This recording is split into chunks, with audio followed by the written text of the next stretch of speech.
Mais si tu veux attaquer ton Q4 sereinement, il faut que tu aies un alignement des 4-5 piliers essentiels de l'e-commerce, à savoir tes ads, derrière ça, ton site, derrière ça, tes offres, puis ta logistique, puis ton produit. Quand tu as tout ça qui est aligné, tu as une marque désirable, qui convertit bien et qui délivre des produits qui vont générer une très haute satisfaction client. T'as fait une bonne perf. Ouais, on est la campagne la plus financée de la catégorie santé et bien-être sur Ulule. Ça représente 4000 préventes et 354 CA en un mois. Sans produit, sans production. Alors juste avec un proto, une vidéo et un script bien rodé et du marketing bien chiadé avec de la belle com, exactement. Et c'est la preuve même que avoir une grosse machine derrière soi, ça sert à rien par moment quand t'as pas un market fit, quand t'es pas bon en marketing, en copywriting et que t'as pas testé l'appétence du marché. Ce podcast ou interview, je sais plus comment on appelle ça, vient de commencer et c'est déjà une pépite. Le Q4, ça s'anticipe. Ça s'anticipe et ça ne se considère pas à part du restant de l'année. On sait combien on va dépenser, on sait quasiment combien on va faire. Du coup, ça nous permettrait de voir notre stock, de prévenir notre logisticien, d'embaucher les équipes en amont, notamment au niveau du support. Nous, par exemple, cette année, on va pas faire de Black Friday, on va faire un Brown Friday, par rapport à la couleur de... Voilà. Parce que... Moi, je te fais un site marron, si tu veux. Pour, Ah bah... Quel enfer. On en reparlera. Pourquoi pas. Je teste toutes les semaines, j'apprends des choses et je le fais pas qu'à un seul endroit. C'est beaucoup de belles sensations, de beaux sentiments. C'est une aventure qui peut être un peu difficile, très stressante par moment, mais il faut le prendre de manière positive et en tirer de bonnes conclusions. Let's go William, content de t'avoir ici. On va partir dans le vif du sujet, on va parler de Q4 dans cette vidéo. On approche la fin de l'année, j'ai envie qu'on dédie cette vidéo à apporter de la valeur, profiter de l'expérience que tu as emmagasinée depuis que la marque existe et de notre côté aussi si je peux contribuer. On passe par une petite présentation. Allez go. T'es qui ? Alors moi c'est William, je suis le fondateur de Boku, une startup spécialisée dans le bien-être aux toilettes et on vend des toilettes japonaises à la française et plus spécifiquement un produit qui vous permet de transformer vos toilettes classiques en toilettes japonaises en moins de 10 minutes et sans travaux. Magnifique. Tu nous as fait la présentation de William et de Boku en même temps. Et William, Parfait. il fait quoi dans la boîte ? William, c'est le fondateur. Moi, j'ai un passif de designer produit. J'ai fait aussi beaucoup de marketing et de web derrière. Et aujourd'hui, je me retrouve surtout dans ma boîte du côté créa. Donc, je suis celui qui va driver la vision, qui va être moins axé performance. Et c'est là où mes équipes ont une grande place au sein de Boku parce qu'ils me disent, OK, tes idées de marketing de ouf, c'est super, mais est-ce que c'est héroïste ? Et donc, ils drivent un petit peu la perf. Et moi, je drive la vision, le branding et le créa, quoi. Magnifique. Donc, tous les visuels qui vont sortir et qui vont promouvoir Boku, que ce soit en acquisition, sur le site, même en organique ou partout, passent par toi. Ouais, c'est ça. Et surtout le copywriting.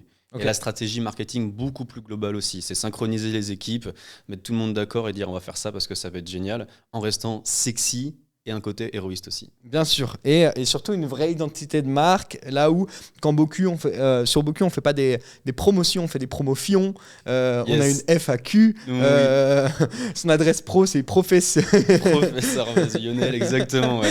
Non, faut rester sexy from the top to the bottom, c'est hyper important. Faut rester aligné avec soi-même, avec sa marque. Et c'est là, en fait, on reste désirable H24. Tu le ressens dans les interactions avec les utilisateurs, j'en suis sûr. On te fait des petites blagues Tout le temps. Je pense qu'il n'y a pas un email qu'on reçoit où il n'y a pas des jeux de mots, des blagues dans tous les sens.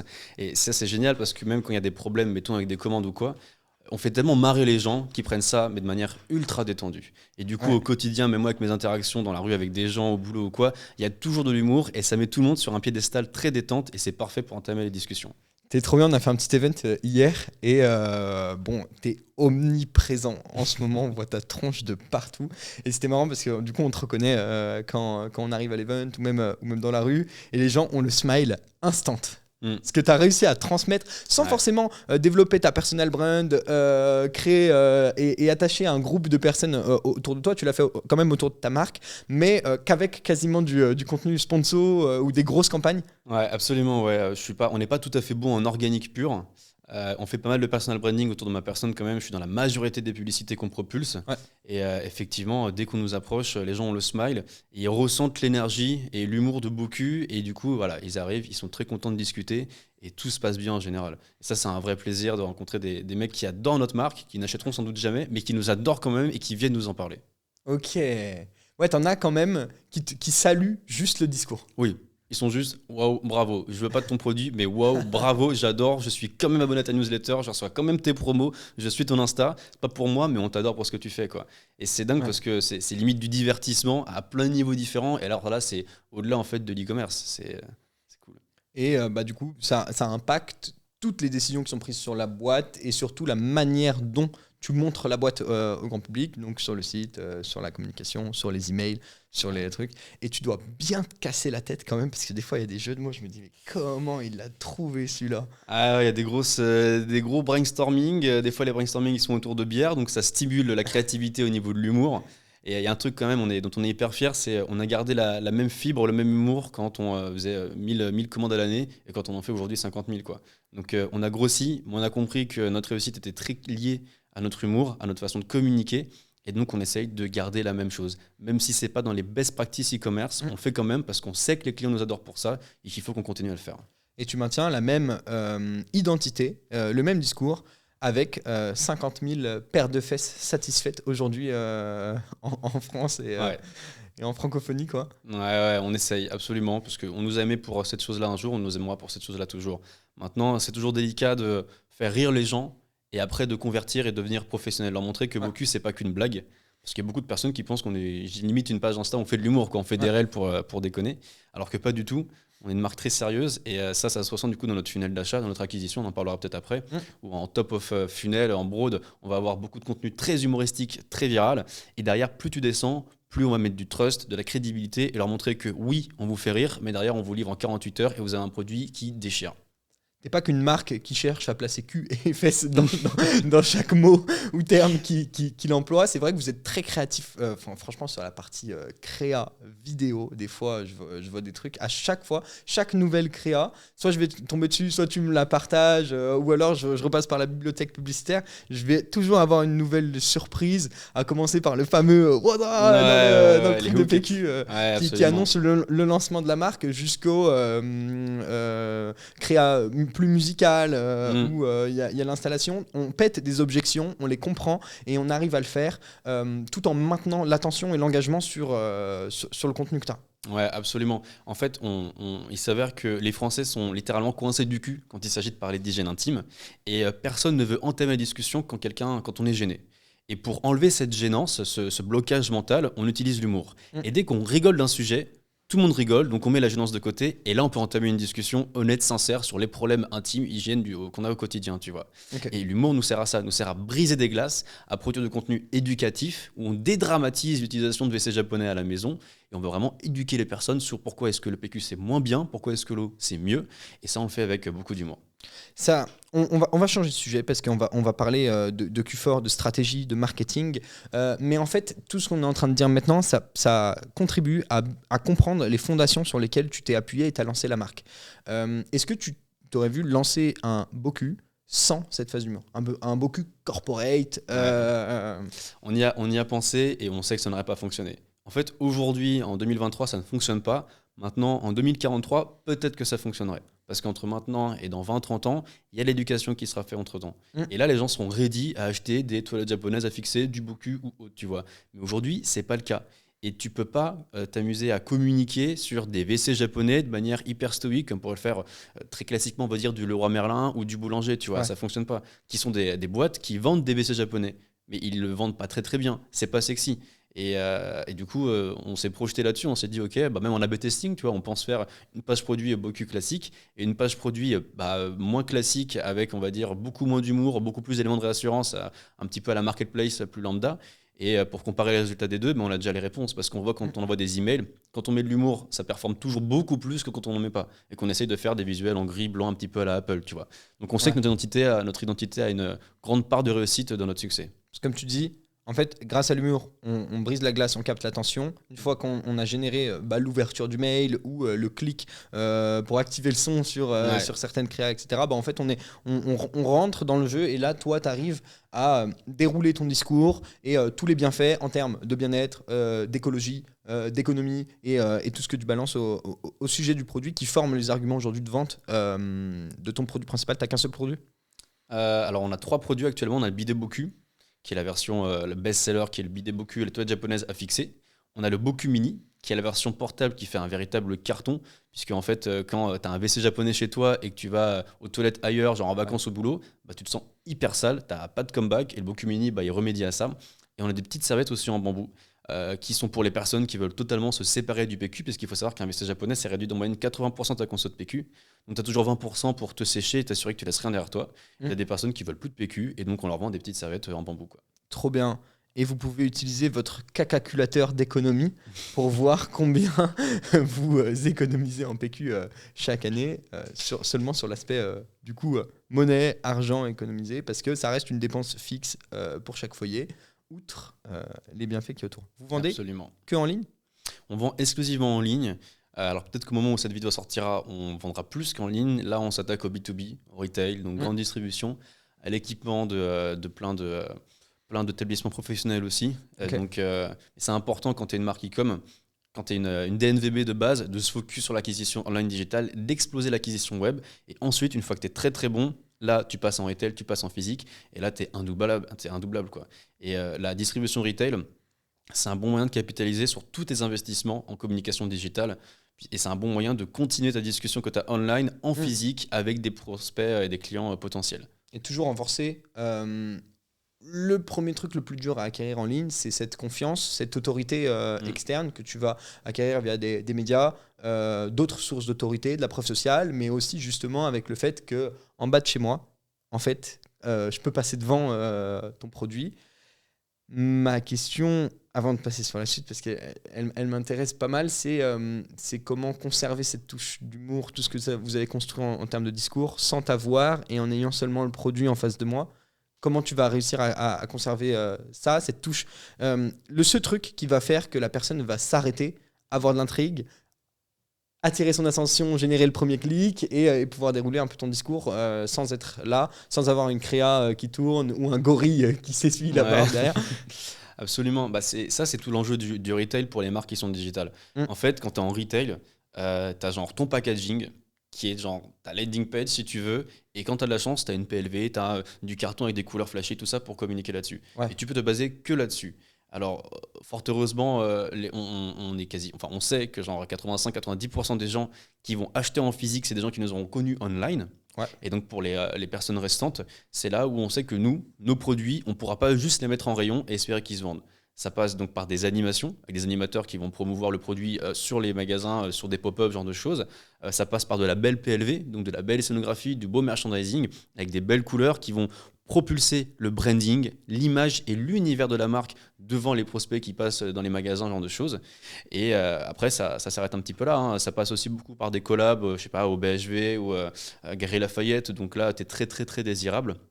Mais ce qui est sûr, c'est que ton packaging doit être bien rodé. Et là, tu as intérêt à bien structurer l'information dessus pour que en 3 mouvements, tu comprennes le tenants et les aboutissants du produit, tu sois rassuré et tu te dises « Ok, c'est fait pour moi, j'achète ». Ouais. Et avec toutes les objections qu'on peut avoir, est-ce que ça marche avec de l'électricité? Est-ce que ça s'installe facilement? Est-ce que j'ai besoin d'appeler mon plombier ou je sais pas qui pour mettre en place ça? Ce qui n'est pas le cas du coup. Ce qui n'est pas le cas, ouais. Le produit, nous on l'a vendu, on l'a voulu très très accessible. Donc c'est un produit qui, contrairement à des toilettes japonaises classiques, coûte 10 fois moins cher. Un toilette japonais classique, c'est 1200-1500 balles. Ouais. Là, on vend un produit qui est à 139 euros. Tu l'installes tout seul, tu n'as pas besoin de faire de travaux et il fonctionne sans électricité. Et ça, c'est le gros challenge et c'est aussi ce qui fait la réussite de Boku. C'est tu as une solution clé en main qui permet de te faire glow up, scale up ton hygiène intime, ta salle de bain, ton appartement et tout ce qui va avec.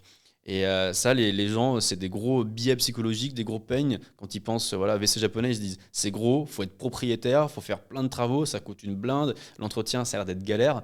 Et Boku, en fait, on résout tous ces points-là. Et c'est important de les communiquer de manière très concise sur du packaging et aussi en ligne. Et dans le bon sens. Tu vas pas commencer à attirer l'attention par ces objections-là, mais tu vas y arriver naturellement dessus une fois que c'est ça, ouais. Ça sert à rien de parler directement des pains d'un produit qui n'est pas encore désiré. Ouais. Aujourd'hui, presque personne n'a envie d'un WC japonais. C'est très très rare. Sauf quand tu as eu l'occasion d'aller au Japon ou en Asie et là que tu as eu l'occasion de tester le produit. Là, tu sais très bien de quoi on va parler. Et je pense que tous ceux qui nous écoutent savent pourquoi ils adorent les WC japonais. Ouais. Mais du coup, c'est difficile d'insister dès le début sur des pains d'un produit qu'on ne veut pas. Et donc, il faut d'abord rendre la solution désirable pour ensuite amener les pains petit à petit dans les vidéos et au travers du funnel.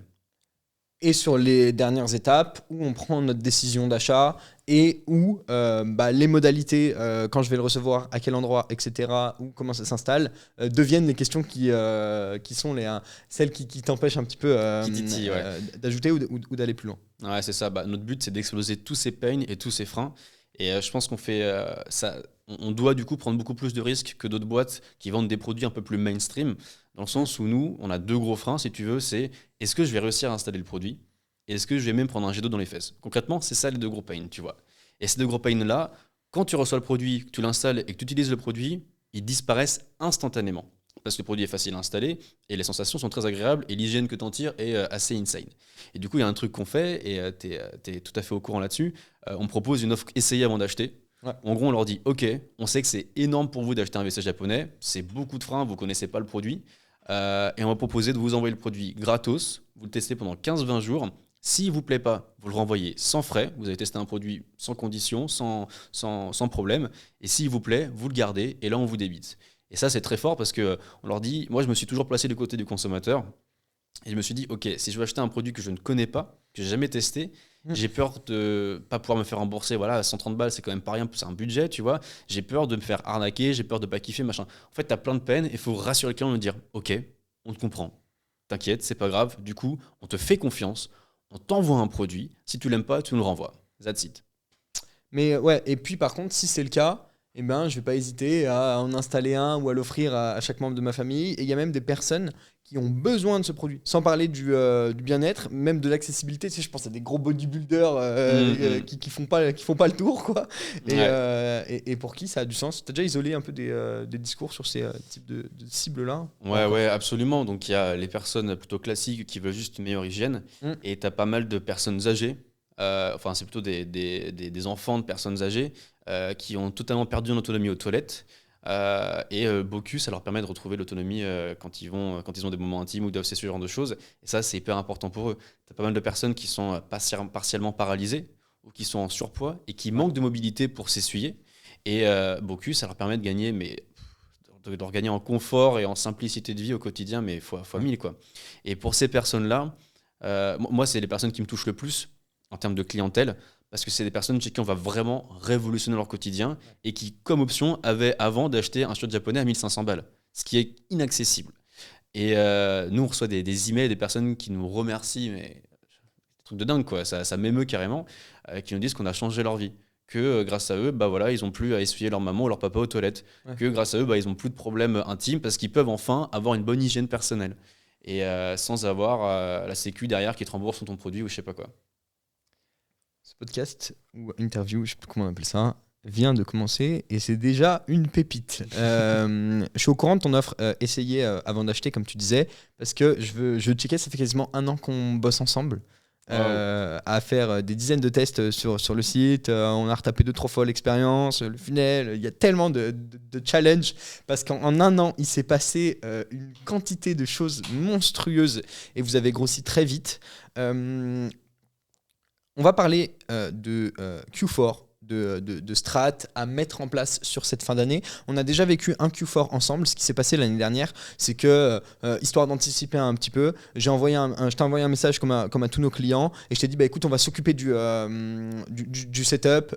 S'il y a besoin d'afficher un compteur, etc., capturer des mails avant, d'anticiper un petit peu le truc, on va le mettre en place sans overrider ou passer par-dessus la roadmap actuelle de tests qu'on avait envie de faire et besoin pour optimiser la rentabilité du site au global. On a fait des trucs bien, ça a bien marché. Peut-être qu'il y a des trucs qu'on va faire mieux et je pense que ta vision aussi de la boîte et de ce que tu vas faire sur cette fin d'année a vachement évolué et j'aimerais bien qu'on en parle ensemble. Avant ça, est-ce que tu peux nous donner un petit peu ta définition de ce Q4 c'est quoi le Q4 et quelle place ça prend aujourd'hui dans le monde du e-commerce et puis sur ta boîte, on voit ça juste après. Ouais. Le Q4, c'est essentiel.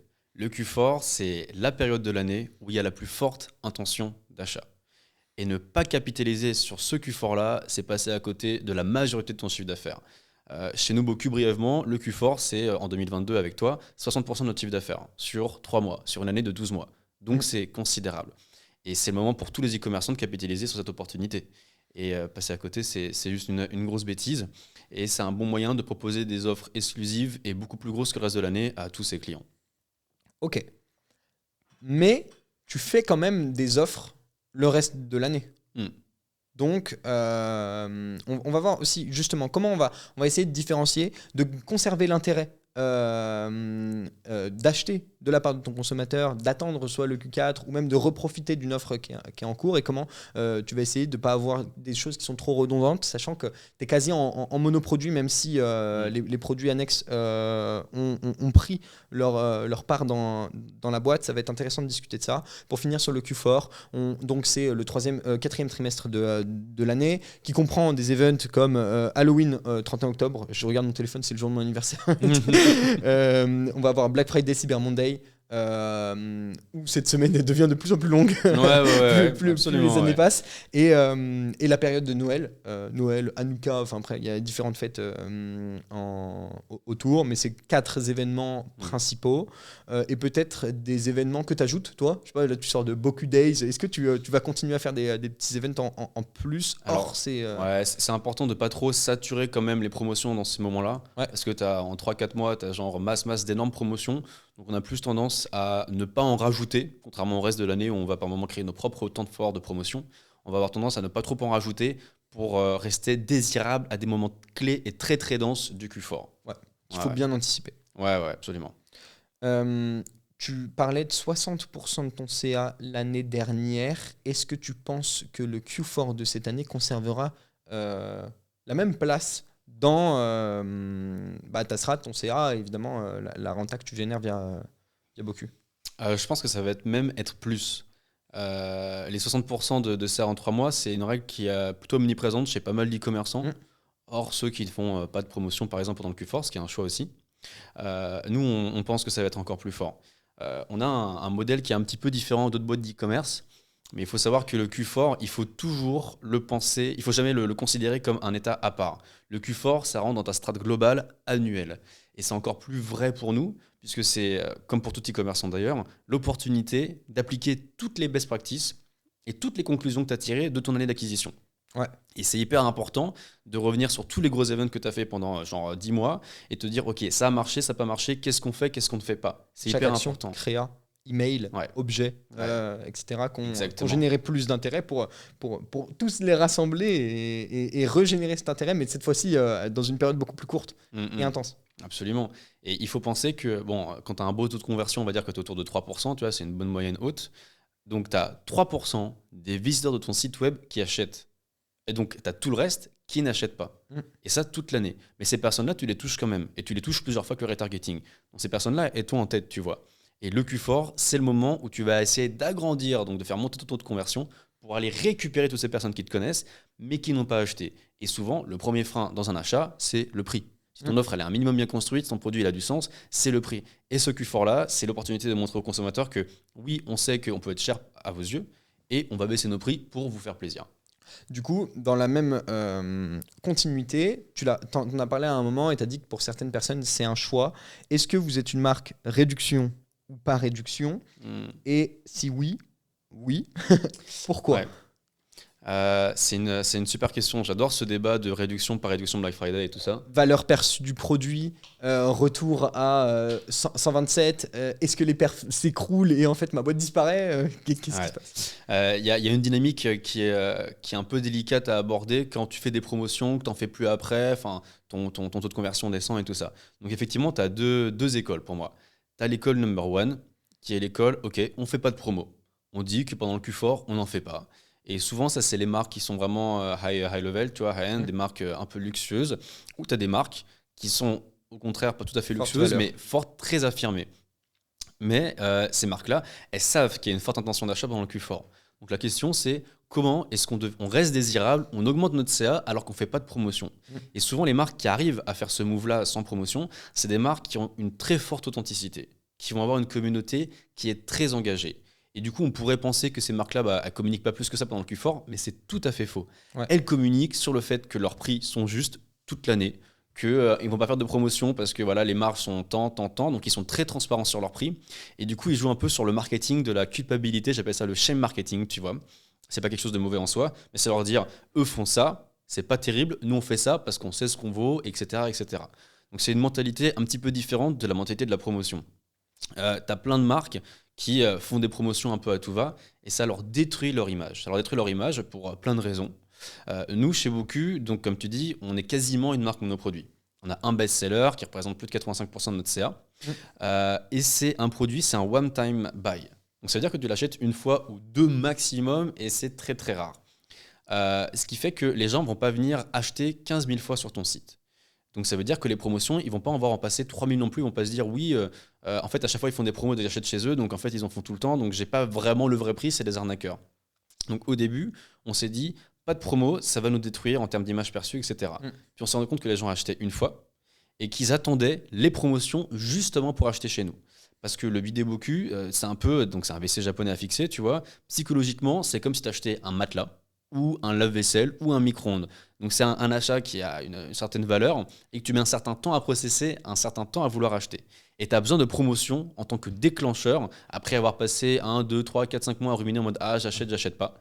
Et du coup, nous on est parti pris, voilà, on fait des promotions pendant le Q4 parce que nos clients attendent ça. Et on convertit même dans ces moments-là. Et c'est important, comme je te disais tout à l'heure, de ne pas trop en faire et de respecter une proportion. Nous, voilà, on fait 30% du mois ou 30% de l'année des promos et 70% du temps, on n'en fait pas. Donc il faut montrer aux gens que pendant la majorité du temps de l'année, on ne fait pas de promo. Donc on ne les prend pas pour des cons. Et ça, c'est vraiment essentiel. Sinon, ta promo, en fait, bah, elle s'efface, elle s'essouffle. Si tu en fais tout le temps pour tout le monde, ça ne sert plus à rien. Et l'image, la valeur perçue de ta marque tient beaucoup à ça aussi.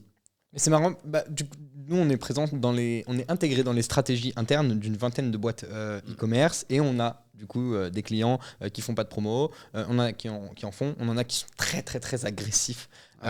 Et d'autres qui se retiennent un petit peu plus parce que c'est dans les valeurs, la logique de la marque. Il y a plusieurs raisons pour lesquelles on ne va pas faire de promotion. Parfois, parce que c'est pour des valeurs fortes, parce qu'on a des coûts de prod qui sont super élevés, donc des marges qui sont faibles. Et c'est comme ça que ça fonctionne. Parce qu'on valorise le circuit court, on veut pas... on a des marques qui affichent le... pourcentage degré de CO2 consommé pour chaque commande de A à Z avec des questions de traçabilité, transparence sur le prix et tout, etc. Généralement, c'est ces marques-là qui font pas de promo. Et en effet, elles se mettent pas à dos le Q4 complètement en se disant non, c'est pas un événement qui est fait pour moi et je ne veux même pas en faire partie ou être attribué à eux. Oui, je vais communiquer sur mes valeurs. C'est le moment pour les renforcer. Et sur ces marques-là, on est un peu plus inventif parce que pour les clients les plus fidèles ou ceux qui font partie de la boîte mail, on va leur donner accès à des nouveaux catalogues de produits ou à des précommandes ou à des trucs que le trafic quotidien ne voit pas pour les récompenser ou nourrir encore mieux les produits auxquels ils ont déjà accès ou qu'ils ont déjà commandé. Et ça, c'est un exemple parmi tant d'autres. Oui, non, mais c'est absolument la solution. C'est ce que j'allais te dire juste après. C'est une des solutions aussi à ça. C'est des éditions limitées. C'est des contenus exclusifs, du gifting aussi. Fin de série. Ouais. Fin de série, ça fonctionne bien. Et même le gifting, donc souvent, alors les boîtes qui font pas de promo, elles font du gifting de temps en temps parce que c'est pas perçu comme une décote sur la valeur du produit, tu vois. C'est vous achetez un produit plein pot et vous avez un cadeau en plus. Donc ça fonctionne bien aussi. C'est une réduction camouflée, ça fait partie des offres comme les autres, mais il faut pas se leurrer. Enfin, même les marques qui font pas de promo envoient un email le jour du Black Friday. C'est juste que on ne fait pas Black Friday, quoi, en gros. Et c'est très bien comme ça aussi, ouais. Mais c'est bien parce que ça se différencie aussi pas mal de alerte H-2 avant clôture de l'offre, je sais pas quoi, avant qu'à H-1 tu prolonges de 24 heures en fait. Parce que... Ouais, voilà. Non, mais tu décides toi-même de comment tu drives ta boîte, mais si tu veux durer sur le long terme, je pense que tu peux pas faire tu peux pas mettre en place ce genre de dark pattern marketing où tu prends vraiment les gens pour des ânes, quoi. Ce qui est marrant en termes de valeur perçue sur le produit, c'est que oui, on peut avoir l'impression, et ça peut être le cas, que ça dévalorise la valeur perçue de notre produit si aujourd'hui on divise le prix par X. Et ce qui est marrant aussi, c'est que c'est le même débat sur le fait d'emmener ta marque sur Amazon ou d'appartenir à d'autres marketplaces ou revendeurs où cette fois-ci tu ne contrôles plus l'acquisition, ni même tu n'obtiens plus les prospects ou les clients. C'est quoi ton avis là-dessus? Vous faites du Amazon ? On arrive bientôt là sur Amazon, on vient d'ouvrir notre page. Les marketplaces aussi, on est sur pas mal d'entre elles. Ça, c'est ton choix de soit être exclusif sur ton site web, soit d'essayer d'être omniprésent. Les marques de luxe vont être beaucoup moins omniprésentes et c'est un choix pour eux de vraiment maîtriser leur communication, maîtriser leur apparence, l'acquisition aussi sur leurs produits. Nous, on a quand même vocation à vouloir être omniprésent. Et ça, c'est très lié au fait qu'on veuille être une marque top of mind. Okay. Si on veut que les clients, dès qu'ils pensent EC japonais, ils pensent Boku, il faut que dès qu'ils tapent Boku, que ce soit sur Amazon, sur la marketplace de Leroy Merlin, sur je sais pas quoi, il faut qu'ils nous trouvent directement. Parce qu'un client qui ne nous trouve pas au moment où il tape notre nom, c'est un client qui ne va pas acheter dans la minute, quoi. Et ça, c'est passé à côté de beaucoup de choses.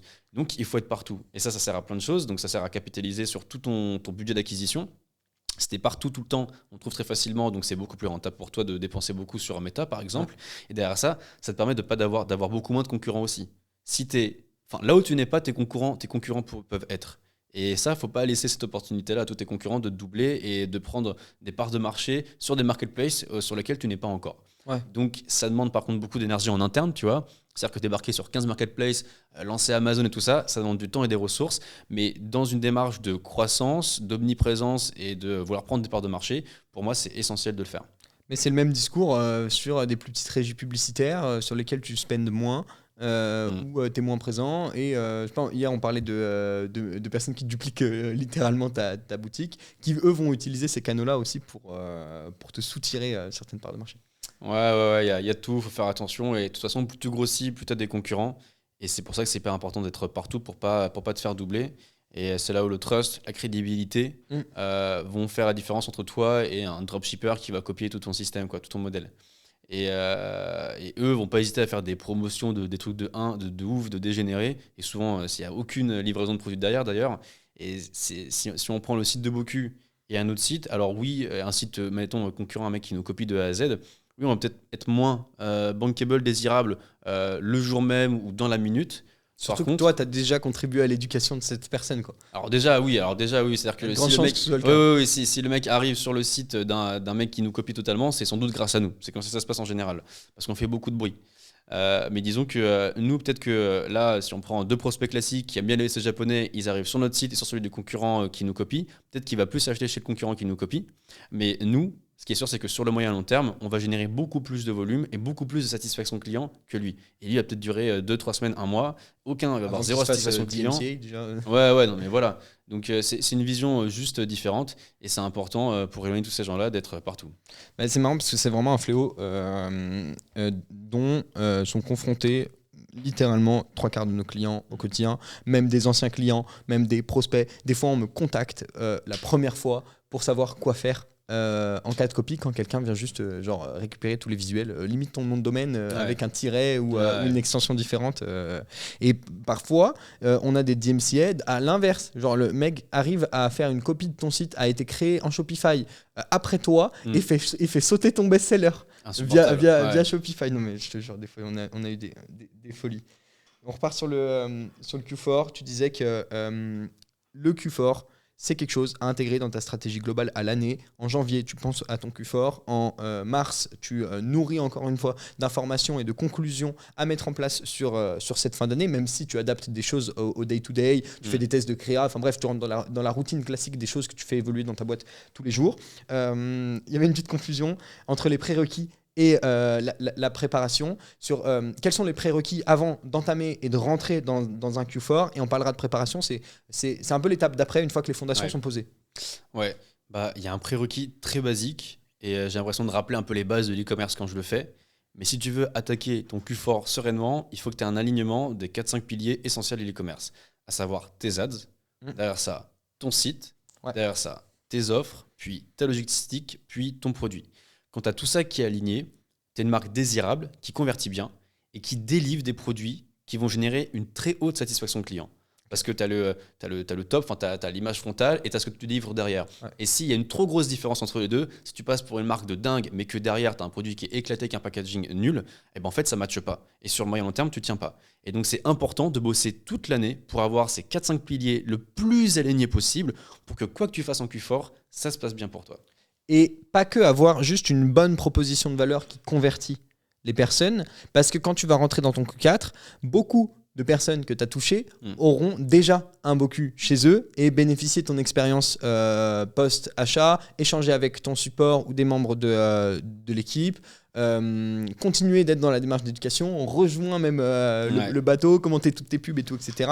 Et en fait, c'est ça aussi l'énergie dont tu vas avoir besoin pendant ce Q4, là où tout va se corser, la concurrence, les coûts pubs, etc., etc. Absolument, et c'est pour ça que c'est hyper important d'investir en amont toute l'année et d'analyser d'ailleurs ces résultats sur 12 mois et pas juste genre sur 2-3 mois par-ci, 2-3 mois par-là. Ouais. C'est-à-dire que nous, on accepte d'être moins rentable sur une certaine typologie d'acquisition le reste de l'année parce qu'on sait qu'en Q4, on va se rattraper. C'est comme ça, tu vois.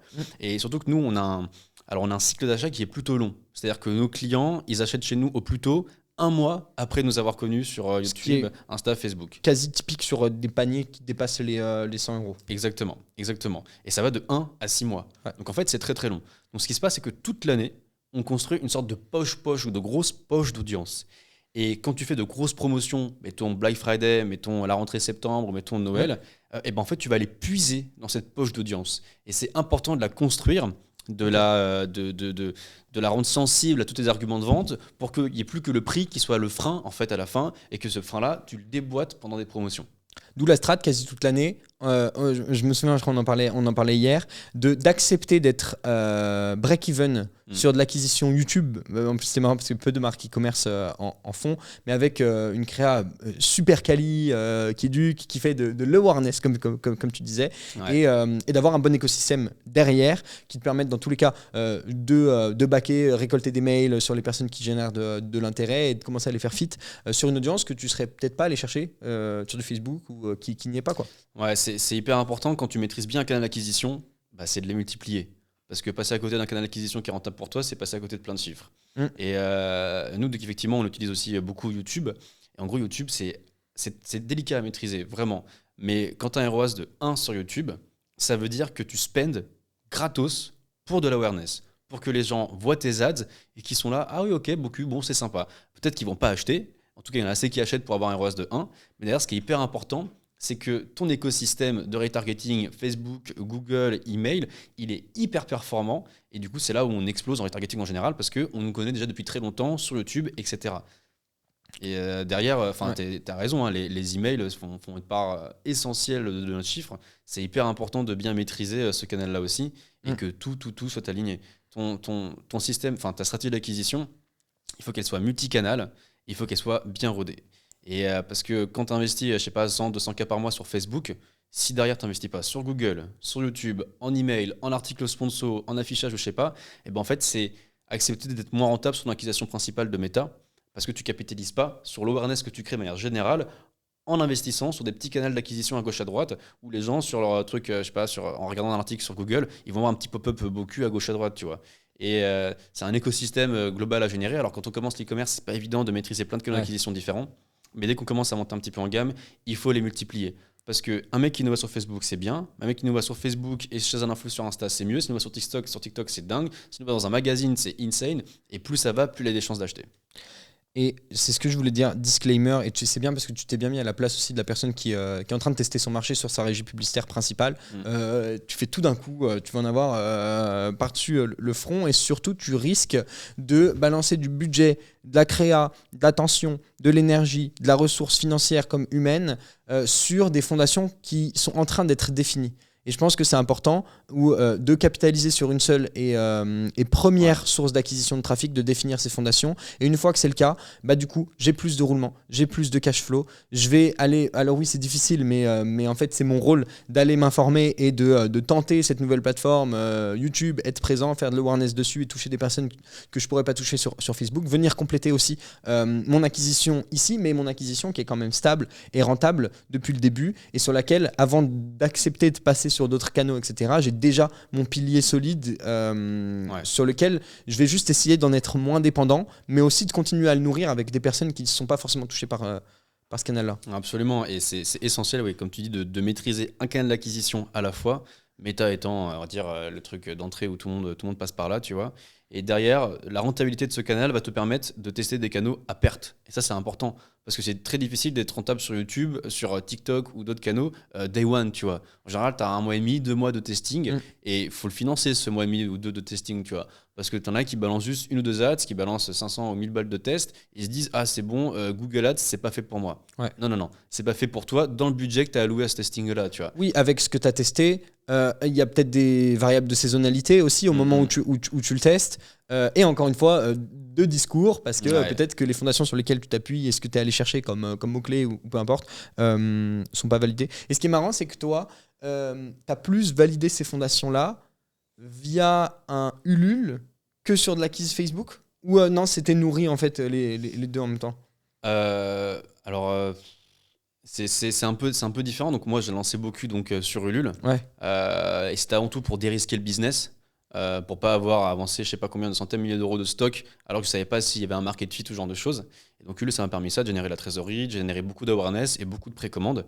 Et alors j'ai dû faire mon testing, on va dire, de mes ads déjà au début, avant même la campagne Ulule, sur l'acquisition d'emails. Ouais, donc quand même tu validais tes fondations grâce à cette première acquisition et tu as réutilisé les créas Absolument. que tu avais sur Ulule dès que tu as fini la campagne et lancé le site. C'est ça, donc il y a eu l'itération avant la campagne Ulule, pendant et après.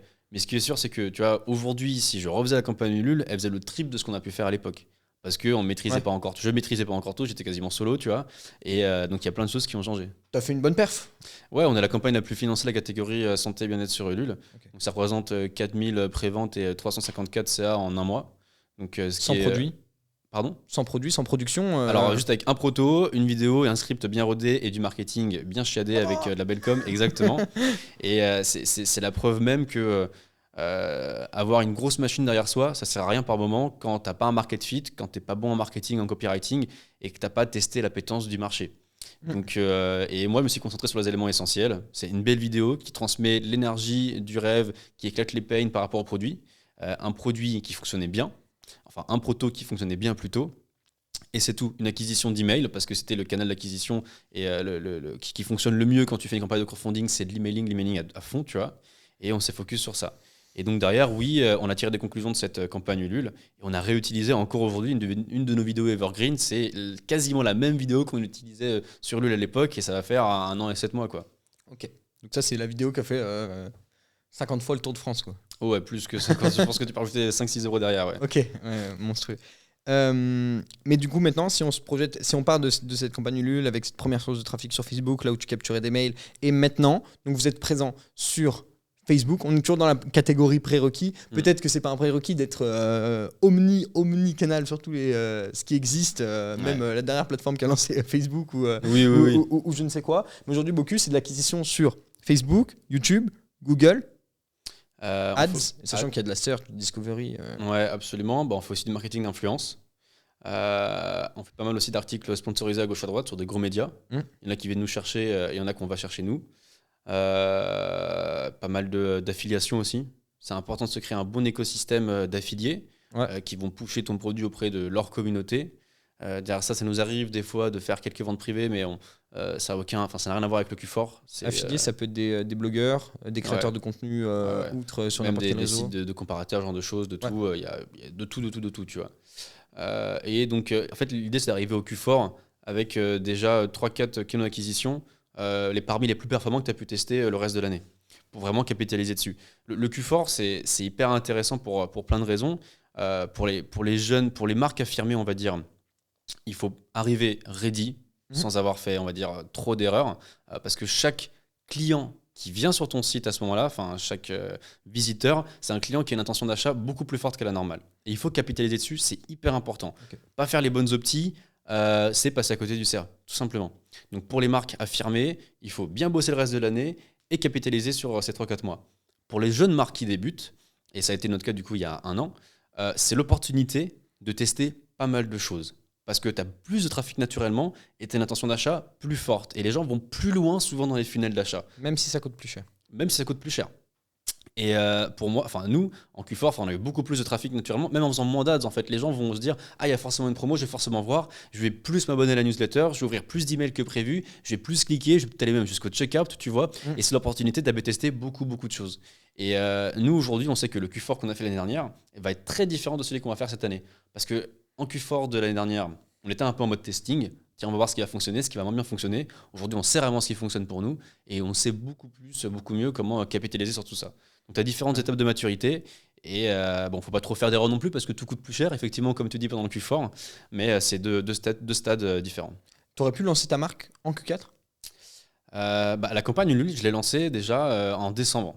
Donc, c'était un peu sur du Q4.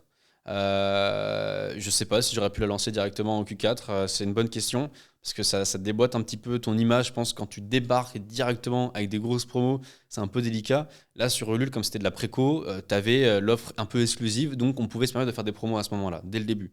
Mais après, donc il s'est passé. Tu as commencé à avoir du stock l'été d'après quasiment On a livré genre 5-6 mois après. Donc ouais, l'été suivant. Donc il s'est quand même passé pas mal de temps entre les deux. Et entre la campagne Ulule et 7-8 mois après, on n'a pas fait tellement de grosses promos. Okay. Parce que tu dois t'affirmer, parce qu'au début, tu n'es pas rentable sur tout et que tu ne peux pas faire tout et n'importe quoi avec tes marges. On a nos fondations, nos prérequis entre guillemets, une ou plusieurs sources de trafic et stables. On a validé nos fondations, on sait à qui on s'adresse, on sait comment s'adresser à eux et plus ou moins comment structurer notre discours pour attirer leur attention et les convaincre d'acheter, éduquer, etc. On a un bon delivery de produits, on respecte notre promesse, expérience, unboxing, etc.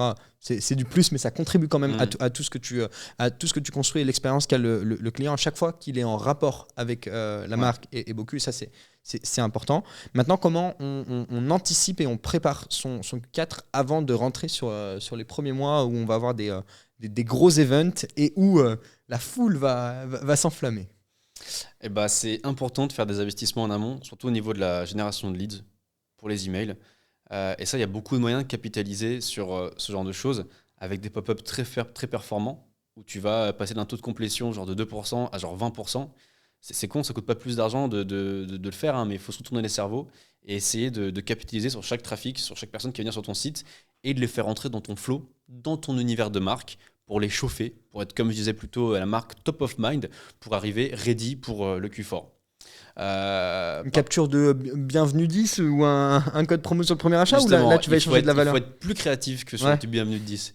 Et franchement, je vous laisserai le soin de vous amuser à tester plein de choses, mais les best practices varient quand même pas mal en fonction des marques, en fonction de ton produit et ton univers. Nous, on utilise notre créativité, notre côté très sexy, très fun, avec beaucoup d'humour pour récupérer beaucoup plus d'emails. Et c'est important, très très important de le faire. Derrière ça peut sembler con, mais voilà, préparer sur le site toutes les offres avec un design différent, des compteurs si besoin, des pop-up différents si besoin, des displays d'offres vraiment personnalisés. Et il faut être ready, il ne faut pas arriver sur le Q4 et se dire « Ah tiens, qu'est-ce qu'on peut faire ? Ah bah tiens, on va modifier ça, on va modifier ça. » Il n'y a rien de pire que de bosser dans l'urgence dans ces moments-là parce que tout va très vite et la moindre erreur te fait perdre 2-3 jours. Mais 2-3 jours mal ou bien placés du coup en Q4, ça a un impact désastreux sur ton business. Bien sûr. Donc là, à peu près, on est en fin juillet. Ce système de capture pour Q4 est déjà en place ? Oui. Okay. C'est un modèle qu'on maîtrise, qu'on a retesté pendant l'année, notamment au travers des Boku Days, un temps de promotion qu'on a créé nous-mêmes. Et du coup, là, on le maîtrise. On sait exactement ce qu'on peut faire. On sait aussi, c'est très important, on a déjà une bonne idée de notre budget marketing. On sait combien on va dépenser, on sait quasiment combien on va faire. Du coup, ça nous permettrait de voir notre stock, de prévenir notre logisticien, d'embaucher les équipes en amont, notamment au niveau du support. Parce qu'il n'y a rien de pire que d'avoir 15-20 000 commandes en une semaine et derrière d'avoir un support où les mecs ils sont 3, ils sont avant débordés. Et après achat. Donc oui. les personnes qui ont des problèmes ou pas, ou des questions même après avoir effectué la commande, et les personnes qui ont des objections qui persistent, même si on essaie d'y répondre sur les vues du site, pendant qu'ils se retrouvent sur la première page. Absolument, il faut être présent avant-après. Donc en fait, ça passe par les équipes.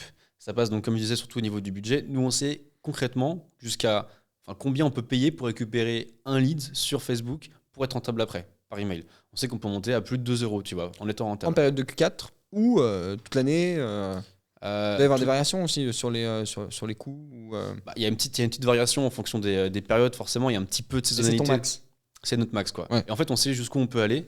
Et on sait que même nos offres vont encore plus performer en Q4 qu'en temps normal, donc en théorie, on pourrait même aller au-delà. Mais donc, c'est important de savoir combien est-ce qu'on peut dépenser, d'avoir aussi du coup le cash derrière pour vraiment investir comme il faut et de ne pas se retrouver face à un mur dans ces moments-là où ta marque, elle est scalable. Et quand ta marque est scalable, il faut la scaler, il faut l'accompagner. Et du coup, il faut être ready all time pour le faire. Et c'est quoi scaler une marque? En termes de chiffres, en termes de multiples peut-être? À quel moment Alors, on en scale? termes de multiples, ça va du. Je suis ça passé va- de 100 à 200 euros de budget journalier sur Facebook, ou je suis passé de 100 Alors, à 10 000? bon, ça dépend de ta proportion, Ouais. ça dépend de ta boîte, de tes moyens. Passer du simple au double, c'est déjà un bon scaling. Si tu passes de 20K à 40K daily, tu vois, bon, Ouais. c'est un sacré scaling. 100 à 200, ça allait déjà un petit peu moins. Mais ça va pour nous du simple enfin, du x1 ou je dirais x6, x7. En période de scaling, ça peut aller très très loin, très très vite. Et il faut être prêt, il faut avoir les équipes il faut avoir l'infrastructure pour pouvoir délivrer et avoir un site qui peut encaisser tout ça. T'es sûr? Mm, mm. Ah ouais, incroyable. Donc, on fera une conclusion quand même à la fin de cette vidéo, mais tu as parlé de plusieurs piliers qu'on va sûrement approfondir. La lead generation, donc prospect, qui sont des types de campagnes différentes avec un objectif qui est différent. Le cash flow, le marketing et l'anticipation, parce que déjà, tu es déjà en train de créer des types de campagnes différentes qui ont des objectifs différents. La logistique et le fait de pouvoir prévoir la charge, et c'est pareil sur le côté humain, et donc notamment au support et peut-être ailleurs. Il y a d'autres choses? Ouais. Tu vois, tout à l'heure, tu me parlais, donc tu as Halloween, tu as Cyber Monday, Black Friday, Noël. Mais ça, en fait, c'est pareil pour tout le monde. Donc quand tu reçois le 28 novembre ou quoi, Black Friday, bah, tu reçois Black Friday, tu reçois genre 100 emails comme ça.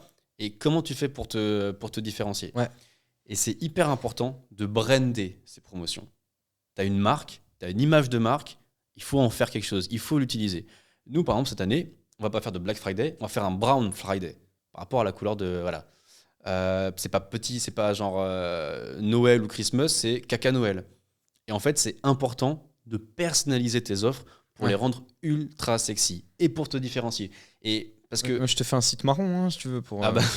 Quel enfer. On en reparlera. Pourquoi pas? J'imagine très bien le truc. En fait, les gens se disent, oui, on n'a pas de concurrent, donc en fait, on n'a pas besoin de faire les choses tellement différemment des autres. Mais en fait, au Black Friday, tout le monde est concurrent. Parce que tout le monde a le même temps fort de promo, mais les gens ont un certain budget alloué. Et c'est les premières marques qui vont réussir à bien se positionner qui vont profiter du budget de ces gens-là. Oui, mais c'est comme dans Ulule, tu vois, t'es pas dans la catégorie Boku. T'es dans la catégorie santé et bien-être. Et les personnes qui ads et qui répondent à des solutions de santé et bien-être aujourd'hui sur tes canaux d'acquisition, ouais. c'est pas mal. Du coup, sur Ulule, tu vois, il y avait des grosses campagnes qui étaient en même temps que nous. Et c'était un peu, même si c'était des domaines très très différents, bah, c'était eux ou nous, quoi. Ouais. Et donc, comment être plus désirable à offres similaires à bon, les bien-être, c'était encore très différent. Mais donc, il faut brander ces promotions, les rendre désirables, les rendre sexy. Parce qu'un mec qui fasse une promotion Black Friday, un mec qui fasse une promotion Brown Friday, il va prendre la plus sexy des deux. Pour deux produits qui va autant kiffer l'un que l'autre, avec un budget similaire, il va prendre la plus sexy parce que ça le fait kiffer, parce qu'il aime la marque. Ok.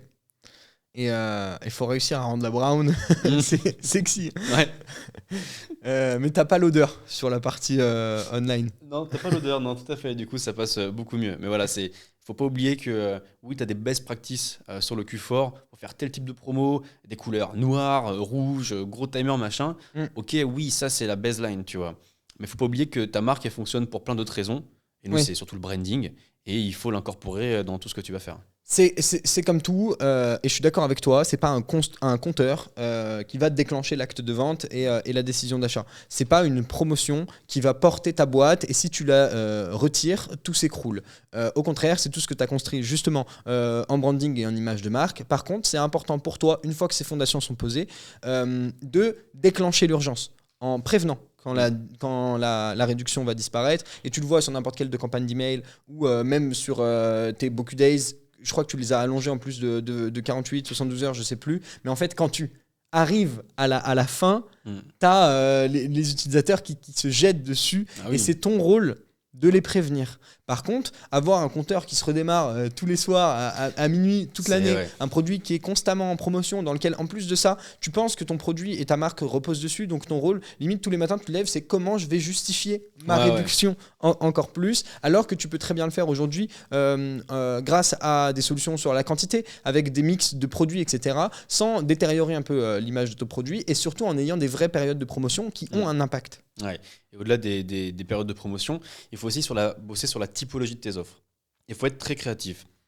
Parce que faire moins 20% sur Halloween, Black Friday, Cyber Monday, Noël, bah, c'est pas sexy, quoi. Ouais. Et en fait, tu peux mêler gifting, promotion, cashback, quoi d'autre. Enfin, il y a plein de choses que tu peux mêler pour créer un écosystème promotionnel ultra, ultra, ultra désirable. Et ça, faut y penser. Donc oui, c'est pas évident. Oui, il faut se retourner le cerveau, mais il faut que chaque offre soit différenciante. Sinon, tu n'es plus désirable pendant le Black Friday, pendant le Q4. T'as anticipé une de mes questions parce que c'est d'autant plus important sur une boîte qui a 3 produits. En effet, tu peux jouer avec la livraison, il y a un système de garantie, il y a des retours, il y a peut-être une satisfaction, il y a les ECI avant d'acheter et tout. Il y a des offres qui se mélangent, tu peux vendre des bundles, tu peux vendre des multiples de produits, surtout dans la période de cadeaux, etc., etc.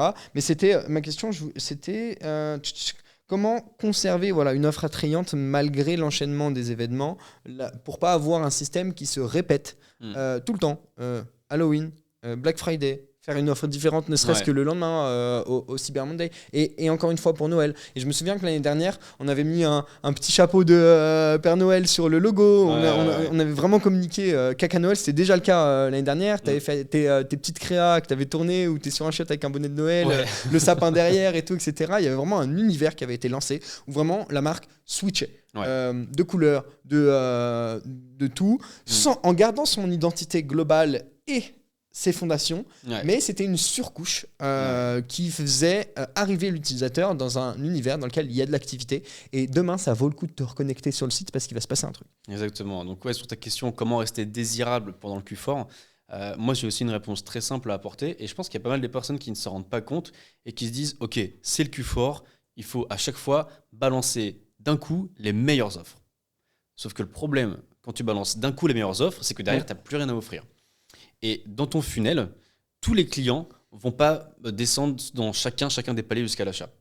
Et il est important qu'à chaque palier, tu aies des typologies de promotion différentes.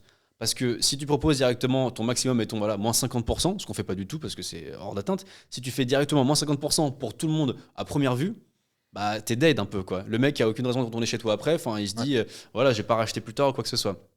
Et du coup, c'est important d'avoir des steps de promotion différents, que ce soit par email, on-site. Pour ça, tu peux utiliser des codes promo que tu envoies par email. Tu peux utiliser le SMS marketing. Tu peux utiliser de l'affichage personnalisé sur le site avec des pop-up pour différentes personnes en fonction de si ça fait une demi-heure qu'ils sont sur le site ou ça fait genre 30 secondes, tu vois. Et du coup, il faut doser les typologies et surtout les puissances de tes promos avec les clients que tu vas recevoir. Parce que sinon, en fait, tu n'es plus désirable. Tu envoies déjà tout du lourd. Il faut les incentiver à descendre au plus bas dans le funnel pour les pousser à l'achat. Et toujours avoir quelque chose à leur proposer de nouveau dans un email, parce que quand tu les fais rentrer dans un flow où tu as 7-8 emails, il faut que le 8e soit différent du premier. Sinon, ça ne sert à rien. Tu perds de l'argent à envoyer des emails pour du flan, quoi. Et donc ça, il faut vraiment le garder en tête et garder une certaine diversification dans tes offres et doser leur approche et le display que tu vas mettre sur le site. Ok. Et donc, là, tu as dû tirer des conclusions qui étaient intéressantes sur la partie Boku Days parce que tu vendais des ensembles de produits, pack mini, plus des classiques, etc. Ouais. Donc ça, en partie, ça va avoir un impact sur les offres que tu vas structurer au Q4, celles qui ont le mieux marché, et puis après, revenir sur d'autres typologies, soit d'assemblage de produits, soit de réduction sur le produit unique, ou autre. Oui, absolument. Alors, on va refaire des choses qu'on a fait avant. On va aussi quand même tester une ou deux choses parce qu'on n'a pas pu tout tester pendant l'année parce que les temps de promotion sont quand même limités. Il ne faut pas se cacher, on ne peut pas faire 15 promos dans le mois, quoi. Donc oui, on va en tirer des conclusions, on va faire des réductions sur la quantité. On met en place aussi beaucoup le cashback parce que quand un client a acheté chez toi et qu'il est satisfait, il y a quand même beaucoup plus de chances qu'il rachète chez toi qu'un client qui ne te connaît ni dev ni d'Adam, quoi. Pour son entourage, sans parler de son usage potes, personnel, il prend le plaisir de les empiler. Oui, il peut empiler son background de vidéo. Pourquoi pas, tu vois, carrément, il y a tout qui est faisable. Et le cashback, c'est un beau moyen pour nous de proposer une type de promotion, un type de promotion très différent. Donc, c'est pas une réduction sur le produit, c'est tu as de l'argent qui te revient de droit parce que tu as acheté chez nous, utilise-la. Et là, tu peux mettre de l'urgence. Ton cashback se termine dans 5-6 mois parce que ça ne peut pas durer éternellement. Et en fait, ça incentive les gens à rester en communication avec toi parce qu'ils vont ouvrir leur email, ils vont te dire ah ça il me reste combien de temps pour mon cashback, ce genre de choses. Et ça te permet toi de leur pusher des produits sans promotion sur lesquels ils peuvent avoir une décote parce qu'ils ont déjà acheté. Et donc ça crée un sentiment aussi d'exclusivité. Et c'est hyper important, encore plus dans le Black Friday, dans le Q4, où en fait tu reçois beaucoup d'emails, des listes à gauche à droite. C'est hyper important en amont de les faire rentrer dans cette vibe un petit peu VIP, leur dire qu'ils font partie d'une communauté, d'une famille, ils ont des offres exclusives, des infos exclusives sur l'histoire de la marque par exemple, mais il ne faut pas que ce soit du bullshit. Si c'est vide de sens et c'est des emails pour des emails, à la fin ça ne marche pas et les gens, in fine, ils sont pas dupes. Et des relances. Ouais, ils sont pas dupes. Donc maintenant, il faut aussi extraire le maximum d'un client potentiel, exposer un maximum de freins et aussi envoyer un maximum d'emails. Mais il faut trouver sa limite, sinon tu deviens du gros spam et là, c'est fini pour toi, quoi. Ouais, je comprends. Tu as une boîte qui a bien marché et notamment t'en es responsable et tu te présentais comme ça au tout début de cette vidéo grâce à la créa. Alors, il y a le discours, mais il y a aussi le côté visuel. Vous savez créer des créas, des vidéos qui engagent, qui sont impactantes, qui restent dans la tête des gens, qui font que je vais voir des gens qui n'ont rien à voir avec le monde du e-commerce et qui me parlent de toi et de ce que vous faites. Et ça, c'est monstrueux. Mais est-ce que c'est cette logique de testing de créa, de grosse prod que vous faites parce que vous capitalisez beaucoup dessus, c'est quelque chose que tu conserves pendant ces périodes de Q4, ou alors tu t'appuies sur les créas actuelles qui ont le mieux marché, tu crées quelques créas dans lesquelles tu annonces tes réductions pendant les périodes type dans lesquelles tu vas les mettre en place, et tu fais moins de tests, tu te concentres sur ce qui existe et les piliers qui ont déjà été validés. Alors il y a plein de typologies de créa différentes chez Boku. Il y en a des très spécifiques effectivement au Q4. Donc comme tu disais, quoi qu'il arrive, on s'appuie sur nos créas evergreen en broad. Un truc qu'on va faire et que tout le monde, je pense, fait, c'est réutiliser nos winners, nos best ads et les brander avec des bandeaux Q4, Halloween, Noël, machin. Ça, c'est la baseline. Ensuite, Qui tournent déjà sans bandeau. Qui tournent déjà sans bandeau. On sait qu'elles fonctionnent. Elles performent, donc on les balance, on les ressort, on en crée une nouvelle campagne avec un bandeau personnalisé, des ads personnalisés, et on les balance comme ça sur Meta. Derrière ça, tu as des créas qui vont être des créas un peu plus spontanées, personnelles, du mois, du Founders par exemple, qui va aller dire directement, voilà, avec mon téléphone comme ça, voilà, on a une promo, on fait ci, on fait ça, venez nous voir quoi en gros. Et c'est important de garder des créas un peu plus personnelles dans ce moment-là, où tu vois beaucoup de trucs hyper produits dans tous les sens, et du coup, tu es un peu moins personnel dans ta communication. Ouais. Et donc, par rapport au testing, il faut savoir que tu as des ads qui peuvent exploser en février, mai, juin et qui vont pas du tout marcher genre en octobre, novembre, décembre. Okay. Et c'est l'inverse fonctionne aussi. Tu as des ads qui vont exploser pendant le Q4 et qui vont pas marcher le reste de l'année. Et ça, c'est parce qu'à un certain moment de l'année, ta brand est alignée spécifiquement, tu as une certaine niche de personnes qui vont plus acheter chez toi. Et du coup, tu as des ads qui pop comme ça. Et ça, le seul moyen de capitaliser là-dessus, c'est d'être en testing continu. Donc nous, il n'y a pas un mois où on ne teste pas. On teste tout le temps, quoi qu'il arrive. Il n'y a pas une semaine, oui, pas une semaine où on ne teste pas. On teste sans arrêt. Parce que ne pas tester pendant un mois, c'est passer à côté peut-être d'un énorme winner pour le mois de mai ou le mois de novembre ou le mois d'octobre, tu vois. Ouais. Donc on continue à faire du testing. Maintenant, on ne va pas réduire notre budget testing, mais on va augmenter le budget d'acquisition pur et dur hors testing des campagnes de scaling classiques. Retargeting. Ouais, surtout retargeting. En retargeting, nous, dans les créas qui fonctionnent bien, surtout pour les périodes de Q4, ça va être les statiques. Nous, c'est quasiment ce qui fonctionne le mieux en termes de créa en retargeting. C'est ce qui coûte le moins cher. C'est ce qui coûte le moins cher. Et en fait, ça te permet d'envoyer des claims, du trust, de la crédibilité de manière très très forte, très concise, tu vois. Parce que le broad, c'est de l'éducation, c'est de la brand awareness. Et derrière le retargeting, c'est on balance des arguments un peu plus précis. Et une image est bien plus facilement consommable qu'une vidéo qui va être construite avec un hook de 3 secondes et qui va durer 30 à 1 minute, 30 secondes à 1 minute, tu vois. Ouais. Et donc, c'est important de capitaliser sur ces belles petites créas statiques aussi pour nous. On parle d'acquisition et je pense que le testing, et ça c'est un truc qui est super important à prendre en compte, c'est pas parce que c'est facile à faire en acquisition qu'on a un algorithme à qui on a juste à donner de la variation plus ou moins et c'est lui qui va s'occuper de dispatcher notre budget et de concentrer notre budget justement sur les créas qui fonctionnent le mieux. C'est quelque chose à appliquer sur toutes les étapes, autant sur la partie mail que sur la partie site, que au support ou peu importe, parce que t'as jamais raison sur tout. Et la seule chose qui te dira si tu as raison ou si tu as tort, même si tes intentions sont très bonnes et tes hypothèses sont solides, à la fin, c'est les résultats que ça a déclenché et la donnée. Tu peux avoir des emails super bien structurés et rédigés et un objet pourri que personne n'ouvre et ne consomme. Et les objets d'email, ça se teste. Les contenus de mail ou les call to action, etc., ça se teste. Évidemment, ton rôle, c'est aussi de limiter au maximum le nombre de variables que tu testes pour savoir exactement ce qui marche et ce qui marche pas et sur quoi continuer de creuser. Et sur le site, c'est exactement pareil parce que tu as beau être super bon en créa et générer beaucoup de clics et donc avoir un trafic monstrueux qui arrive sur ton site, tes perfs publicitaires dépendent des perfs de tes étapes de ton funnel et il y a beaucoup plus d'étapes de funnel que d'étapes de la pub pour rentrer et commencer à arriver sur ton funnel. Et donc c'est un truc à prendre en compte. Alors il y a l'A/B testing sur la partie site, même si c'est toujours naturellement un petit peu plus un petit peu plus difficile à mettre en place et technique, c'est ça que je voulais dire.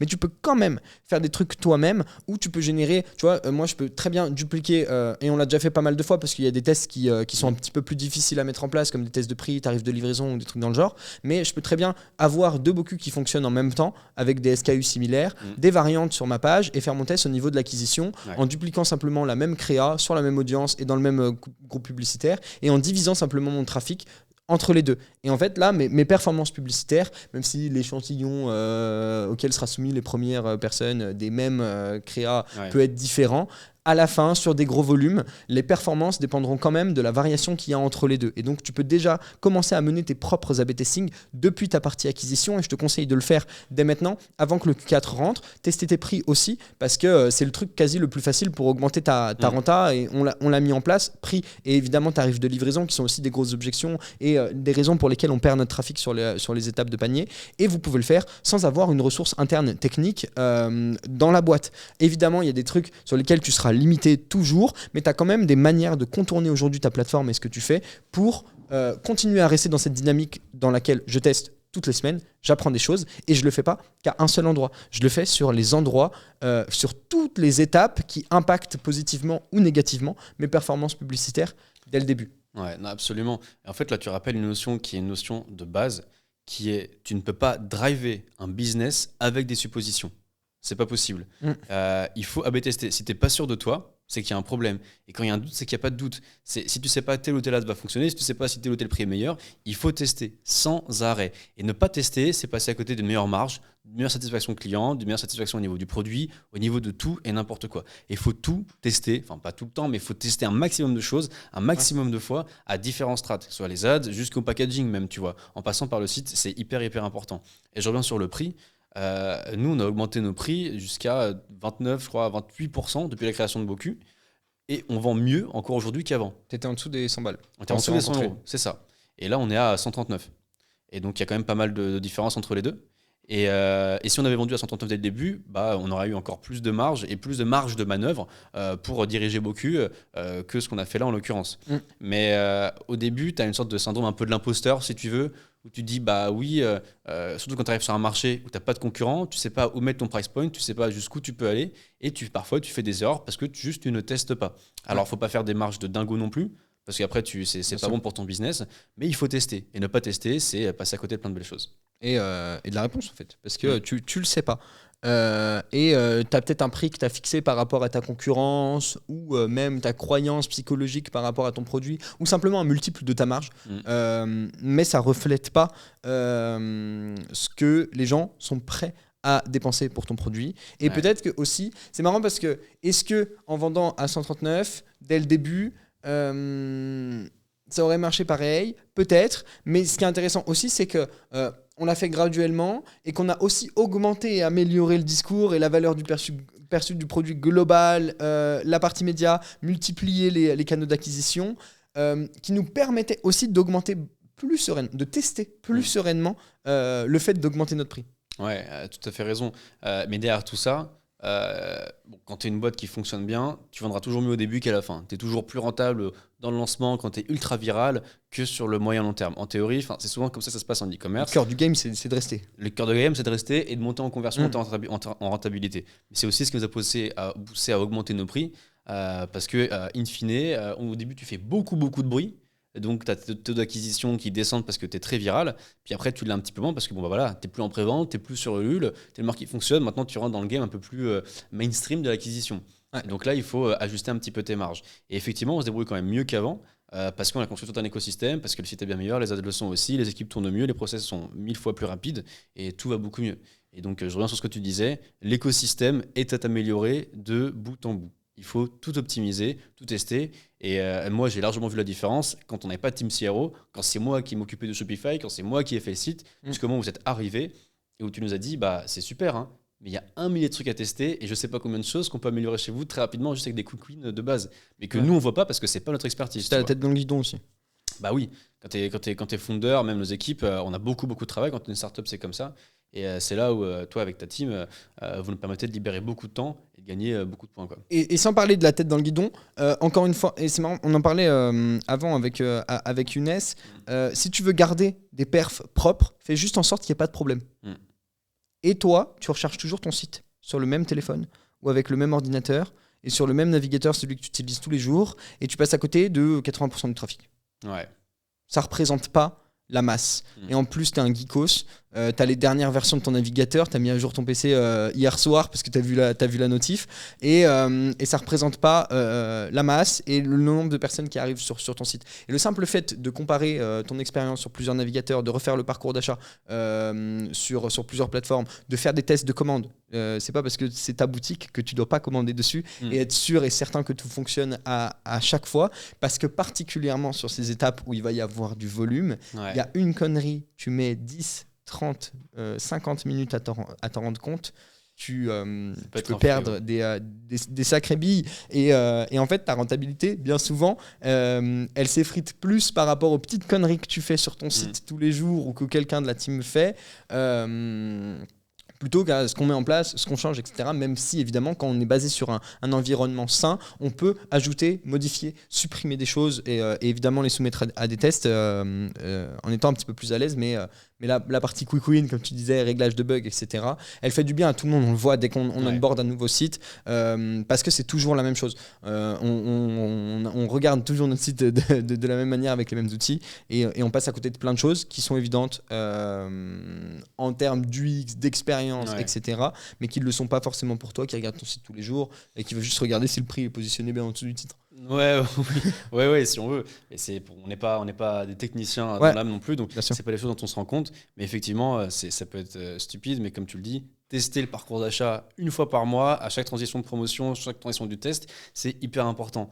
Et c'est souvent, on a beaucoup de suppositions, en mode on pense que notre canal il est bien fait, parce que quand on écrit la stratégie théorique du canal d'acquisition et du flux simplement de je vois la pub et je suis livré chez moi, quand tu fais la stratégie avec tes équipes, tu te dis ok, bah oui, ça a l'air bien comme ça.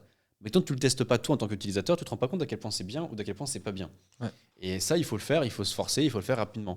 Et tu disais que c'est bien d'optimiser son site, mais c'est encore mieux de juste de base s'occuper qu'il n'y ait pas de problème. C'est hyper important. Et c'est un petit peu la mentalité du less is more, qui est hyper importante en design ou en business. C'est mieux vaut moins en faire, mais le faire très très bien, que trop en faire, mais le faire moins bien. Ouais.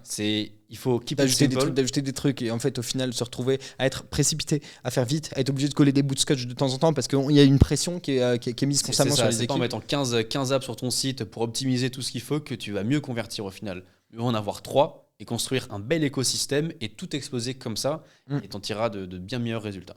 Ouais, je suis d'accord. Donc d'abord avoir un environnement sain, avoir du recul aussi sur sa propre marque, faire des command tests en continu et surtout le fait de faire ça et de s'assurer qu'on est toujours sur un environnement sain et des bases saines, ça permet quand il y a des baisses de trafic ou de conclusion d'exclure des baisses de trafic ou de conversion ou de perf au global, d'exclure les choses qui sont évidentes parce que pour la plupart peut-être moins toi, mais si du jour au lendemain on t'envoie du trafic pourri et que tes perfs s'écroulent, c'est nous que tu vas ping sur Slack en mode qu'est-ce qui se passe les gars, et à qui tu vas peut-être reprocher quelque chose ou à qui tu vas demander d'investiguer parce que c'est probablement quelque chose, une erreur qui a été mise en place sur le site qui tourne où on cherche des explications alors que parfois c'est purement dû au trafic. Et en fait, en étant sûr et certain qu'on travaille tout le temps sur un environnement qui est sain, qui est stable, où le test tourne et fonctionne bien, eh bien, ça permet d'exclure ça et de savoir aussi pourquoi, de temps en temps, on a des variations de performance et pourquoi aussi on se base sur des gros chiffres et des grosses données. C'est difficile toutes les heures de juger et de remettre en question toute notre conversion parce que ça a pas trop... ça veut pas dire grand-chose. Ouais, tout à fait. Il y a beaucoup trop d'e-commerçants, et j'en faisais partie à une époque, qui regardent les perfs day to day, qui pètent un câble dès qu'ils perdent quelques points en conve, ou il y a des choses qui se passent mal. Et la conversion, enfin les perfs, tes KPIs, pour moi, tu as une partie que tu dois analyser daily, mais pour moi, les trucs que tu analyses daily, c'est juste, tu vois s'il n'y a pas de bug, les commandes descendent, ok, oui, ça va, sans plus, quoi. Juste, t'assures qu'il n'y ait pas de problème. Mais quand tu regardes la semaine, ou au mois, ou carrément au trimestre, il faut vraiment prendre beaucoup plus de recul que ça. Et nous, les perfs, enfin, quand on fait des grosses réunions et tout ça, on les regarde à la semaine, et en ce moment, on les regarde toutes les 3 semaines. Toutes les 3 semaines, on regarde vraiment ce qui s'est passé. Parce que tu as des cycles d'achat qui diffèrent, comme je t'ai dit. Les ceux qui achètent aujourd'hui, c'est des gars en fait, qui sont venus sur notre site il y a un mois. Et ça, en acquisition, Facebook, au-delà de 14 jours, il n'est pas au top de sa forme. Donc ça pose quelques problèmes. Et il ne faut pas toujours stresser. Faut pas se dire, faut pas harceler ses équipes techniques en mode pourquoi il y a un truc qui fonctionne pas. Des fois, surtout Meta, on passe tous essentiellement par Meta pour notre acquisition. Meta, des fois, c'est pas que ça bug, mais ça t'envoie du trafic qui est d'une un peu moins bonne qualité. Et c'est comme ça. Et des fois, tu ne peux rien y faire. Mais quand tu as un écosystème qui fonctionne bien, qui est pas trop complexe, avec pas d'app dans tous les sens, que tes équipes sont bien rodées, tu arrives très vite à identifier le problème. Carrément. Et dans ton pilotage, toutes les 3 semaines, ce que tu dois faire aussi, c'est isoler tes données, tes sources de trafic, parce que tu as des créas sur lesquels tu es ultra broad, tu balances la masse de budget, mais c'est pas forcément d'ici que les gens achètent. Il faut aussi comprendre les perfs et les isoler de tes campagnes de retargeting, de ton ROS break-even sur YouTube, exclure ton trafic organique, etc., pour mieux comprendre aussi qu'est-ce qui marche, sur quoi se concentrer et mettre encore plus d'attention. Exactement, et c'est très important de mesurer l'attribution de chacun de tes canaux d'acquisition et de faire en sorte que tout soit un maximum traquable. Alors, les e-commerçants, le traquable, on adore ça. Mais c'est hyper important parce que sinon, tu ne sais pas à quel point tu es rentable sur tel ou tel canal. Et malgré tout, tu as quand même. Continuer d'investir. Bah oui, c'est ça. Mettre plus d'attention, c'est toujours pareil. Ouais, mais tu as beaucoup de perditions, malheureusement. Et c'est délicat de trouver les bons outils pour avoir un bon degré d'attribution. Mais c'est important de se dire que si ce canal-là, il n'est pas traquable, dans ce cas, on ne l'utilise pas. Parce que tu ne pilotes pas un canal d'acquisition sur lequel tu investis des milliers et des cents. Et donc, tu ne sais pas si ça te rapporte de l'argent ou non. Donc nous, pas traquable, on éloigne. La traçabilité bug, on éloigne par défaut. À quoi bon prendre des risques? Je préfère mettre 1 euro, que ça m'en rapporte 3 sur un canal d'acquisition que je maîtrise, qu'en mettre 1 et que ça me rapporte peut-être 1,5, mais je suis pas sûr, sur un canal que je maîtrise pas. Là où l'attribution, la donnée, aujourd'hui tu peux même faire des isolés sur tes GA4 et limite refaire un peu des petits data studios à l'intérieur dans lesquels tu vas prendre les données qui concernent ta boîte et qui te permettent de piloter et d'avoir des vues qui sont un peu plus résumées. On pourra en reparler. J'aimerais qu'on se fasse une petite conclusion. William, ce serait quoi tes recos pour tout péter pendant ce Q4 cette année? Des choses qui te concernent, ça va être difficile de s'adresser à toutes les typologies de marques, level et où tu en es, typologie de clients, que tu fasses des réductions ou pas de réductions. On va essayer quand même de trouver des points assez clés qui résument plus ou moins ce qu'on s'est dit aujourd'hui. Qui ne permettront pas de comprendre tout ce qu'on s'est dit seulement en regardant la fin de la vidéo, mais quand même qu'on puisse repartir avec une petite conclusion reformulée et reformatée sur ce Q4 pour avancer, aller plus vite, générer plus de renta et atteindre nos 60% de CA en 3 mois. Absolument. Je vais répéter une notion de base qu'on a évoquée plus tôt. Le Q4, ça s'anticipe. Ça s'anticipe et ça ne se considère pas à part du restant de l'année. Donc, il faut bosser sur un travail de notoriété tout le long de l'année. Investir sur des médias un peu moins héroïstes, mais qui vont faire beaucoup d'awareness autour de ta marque pour que, au moment du Black Friday, où les gens vont se dire « Ah, mais en ce moment, il y a plein de promos pour toutes les marques. Ah, tiens, je veux DVC japonais. Ah, bah tiens, je vais aller chez Boku. » Et c'est important de capitaliser sur cette awareness quand elle ne coûte pas cher, à savoir tout le temps dans l'année, sauf au Q4. Donc ça, pour moi, c'est un truc essentiel. Un autre petit point qu'on n'a pas trop évoqué pour exploser pendant le Q4, c'est t'as les canaux d'acquisition qui coûtent très cher. Mais qu'est-ce que tu fais des canaux organiques? De TikTok, d'Insta? Il faut en faire quelque chose. Parce que ces canaux-là, ils ne te coûtent rien. Pour des vidéos qui font des centaines et des millions de vues, ça ne te coûte rien. Et ça te permet de réduire tes coûts d'ac, en gros. Tu vois. Donc, il faut vraiment y penser. Au-delà de ça, capitaliser sur son trafic. Récupérer des emails. Avoir des flows bien construits.